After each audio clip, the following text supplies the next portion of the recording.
Moi, c'est Panemaye Constant. Je suis camerounais. J'ai 44 ans, marié, père de 4 enfants. Je suis responsable du service de conditionnement depuis le lancement des activités.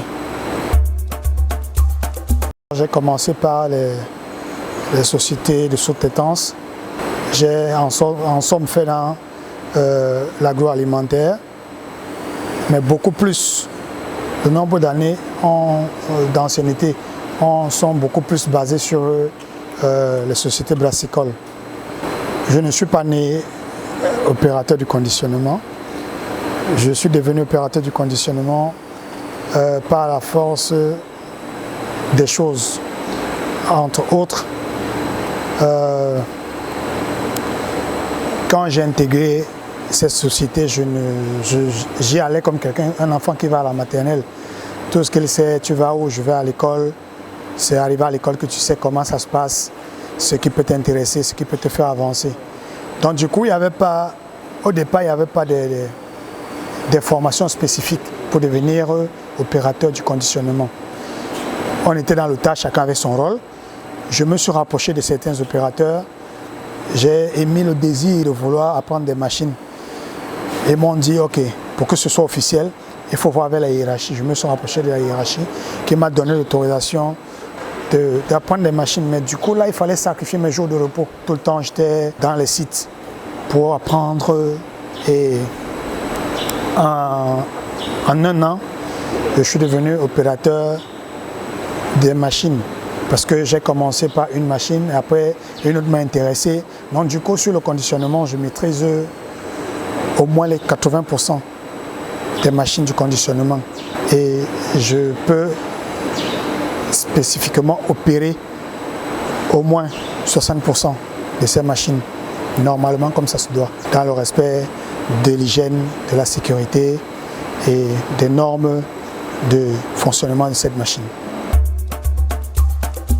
La première des choses, moi et mon personnel, nous sommes confrontés à commencer une journée en faisant une petite réunion de mise au point pour savoir quels sont nos objectifs de la journée, comment on peut les atteindre. Et déjà, au départ, avant ces objectifs, il faut savoir qui est là, qui n'est pas là, pourquoi la personne n'est pas là. Qu'est-ce que cette personne a comme difficulté parce qu'elle peut être malade, avoir un empêchement, un truc de ce genre. Ensuite, l'état de santé de tout un chacun. Est-ce que physiquement ça va, moralement ça va? On peut entamer les journées pour éviter les accidents, bien sûr. Parce que quand on sait déjà qu'un employé a tel souci, on sait comment le manager durant la journée. Après cette réunion où on s'est fixé des objectifs, on a su qui est là, qui n'est pas là, on peut donc démarrer la journée. Le démarrage de la journée consiste déjà à être sûr que nous avons assez d'emballages vides, assez de liquides, assez de bouchons, assez d'étiquettes, assez de colle pour que nous ne soyons pas butés face aux objectifs qui nous attendent. Maintenant, si on a un manquement quelque part, avant l'entame du cas, il va falloir trouver la solution, que ce manquement ait une solution pour que nous ne soyons pas en arrêt. Donc voilà un peu à quoi consistent nos journées de travail au quotidien. Déjà, je pense beaucoup de choses. Le nom déjà dit déjà au consommateur ce qui va arriver sur le marché. Quand on parle de bière premium, on sait déjà à quoi s'attendre. C'est une bière qui remplit toutes les qualités d'une bière premium, une bière spéciale et spécifique qui peut avoir un impact très très positif sur les consommateurs. Maintenant, si tous les éléments sont réunis, je pense qu'elle battra tous les records. Spécifiquement au conditionnement, nous avons la zone vide et la zone pleine. Maintenant, la chaîne consiste dans un système V. Ça veut dire que quand ça commence à une grande vitesse, arriver au niveau de l'étiquetteuse et de la soutireuse, tout autant pour moi, la vitesse chute. Parce que la soutireuse est essentiellement la machine la plus sensible de la production. Il faut commencer déjà par le chauffeur hystère parce qu'il est le premier opérateur. C'est lui qui porte les bouteilles sur la palette et pose sur le convoyeur.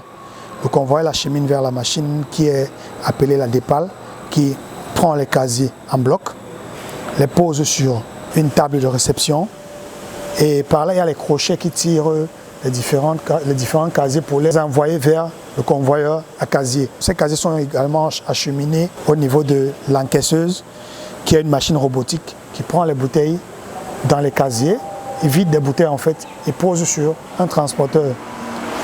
Et le dit transporteur va retourner les bouteilles à la laveuse, qui a pour rôle de rendre les bouteilles propres, tout en se rassurant que ces bouteilles sont bien lavées, nettoyées, que ce soit à l'intérieur ou à l'extérieur, stérilisées.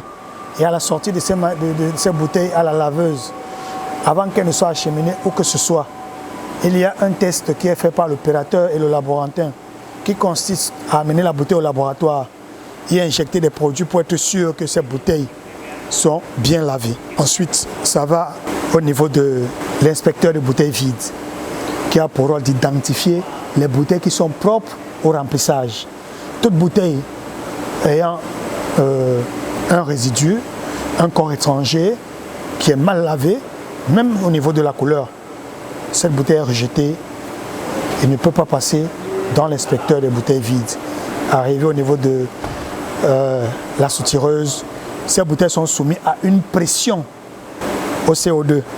Cette pression consiste à se rassurer que la pression qui restera dans la bouteille, qui est le produit, et le CO2, cette bouteille peut contenir cette pression pendant la durée requise du produit.